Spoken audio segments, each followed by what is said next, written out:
Welcome back to my channel. My name is Rudra Gupta and I am here to give you my 2 cents as a teenager on the latest news from around the world. In today's video, I will be exploring the controversial private military organization known as Wagner. Recently emerging in the news, it has gained attention because of recent conflicts with Russia. As I was going through the news, I saw something outstanding. A group that was finally brave enough to rebel against Russian President Vladimir Putin. So, to get more context on the group, I found these amazing things out. Founded in 2014, Wagner gained significant attention for its involvement in conflicts from all around the world, which I will talk about later. Which initially started by Yevgeny Prigozhin, who used to work as a caterer for the Kremlin and was nicknamed Putin's chef. He started a paramilitary organization to work with Russian forces. Primarily, this group was kept as a secret by Russia, as Putin could use it to get away with humanitarian violation crimes. Although, after the group surfaced in 2022, Prigozhin's connection to Russia was prominent, and he played an important role during the Crimea takeover, and has continued to collaborate with Russian forces. However, recent turn of conflicts have led the two parties to part ways. So let's talk about the past of Wagner to begin with and how Prigozhin started this whole organization. Wagner's establishment in Russia poses a significant risk due to the illegality of mercenaries. To circumvent potential penalties, Prigozhin transformed and registered the group as a private military organization in 2021. But it's not even close to a private military organization. It is a mercenary and can also be seen as a foreign terrorist organization. By doing so, Prigozhin aimed to navigate the legal landscape while continuing his terrorism. Over the years, Wagner has seen remarkable growth in its strength. Originally consisting of only 5,000 troops, which was primarily composed of veterans from Russia's elite regiments and special forces, the group has expanded its ranks. In a surprising turn of events, Prigozhin announced that he was taking command of 25,000 individuals during his March for Justice in Moscow on June 23rd. However, it is important to note that only a fifth of these individuals were actually trained mercenaries, while the rest were Russian convicts. I personally find this pretty crazy, as this man got so many troops on his side by generating fear in the Russian prisons. But here's something interesting I found too. Prigozhin was initially denying any connection to mass recruitment of convicts and attempted to distance himself from Wagner and the organization itself. However, a video emerged revealing his involvement in canvassing the convicts. This video shattered his stories and exposed Prigozhin's rule in the group's expansion. Now that you guys have learned about Wagner, let's talk about some of the horrific things that they have done and the crimes that they have committed. Wagner is a military group for hire. Even though it might seem as if they are helping other nations, they have done horrific things. The group has participated in various operations, with its activities becoming increasingly notorious. This group has also been known for committing acts of terrorism. Some examples include fighting in Ukraine and killing and torturing civilians alongside Russia.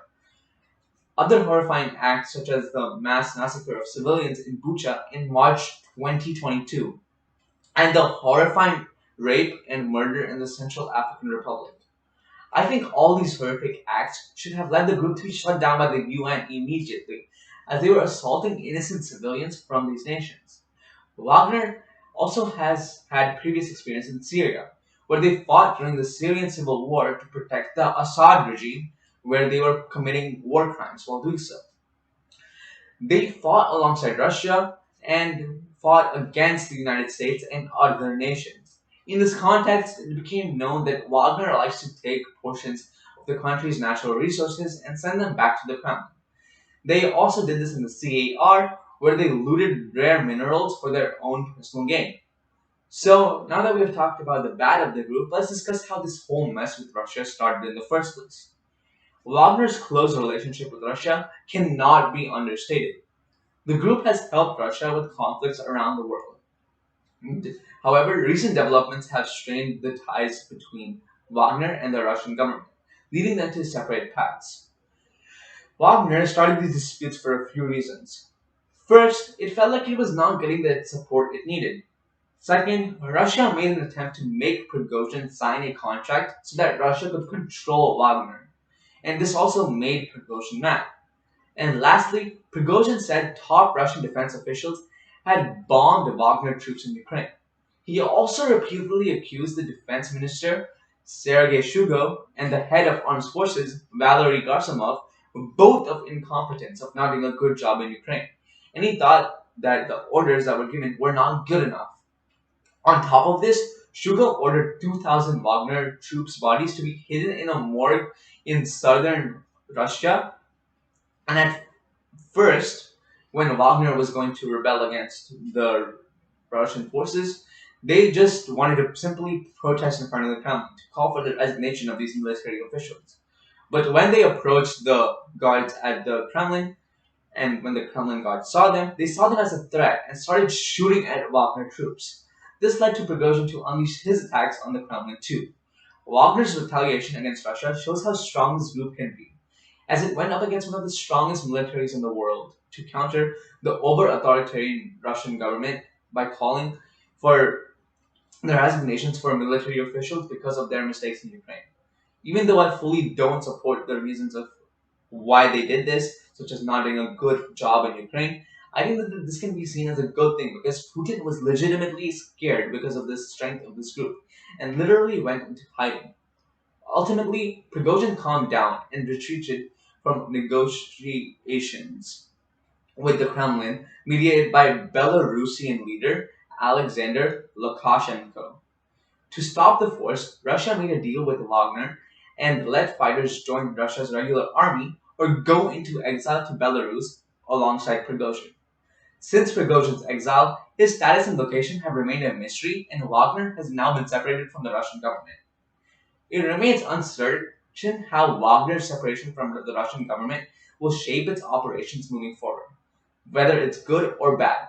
The group's expansion, recruitment of convicts, and ambitious command structure have raised concerns and attracted international scrutiny, and the actions of decisions of Yevgeny Prigozhin and Wagner will undoubtedly have far-reaching consequences. And that concludes our review of the private military organization Wagner. I hope you liked today's video, so please make sure you smash that like button and sub to my channel would be appreciated. Thank you.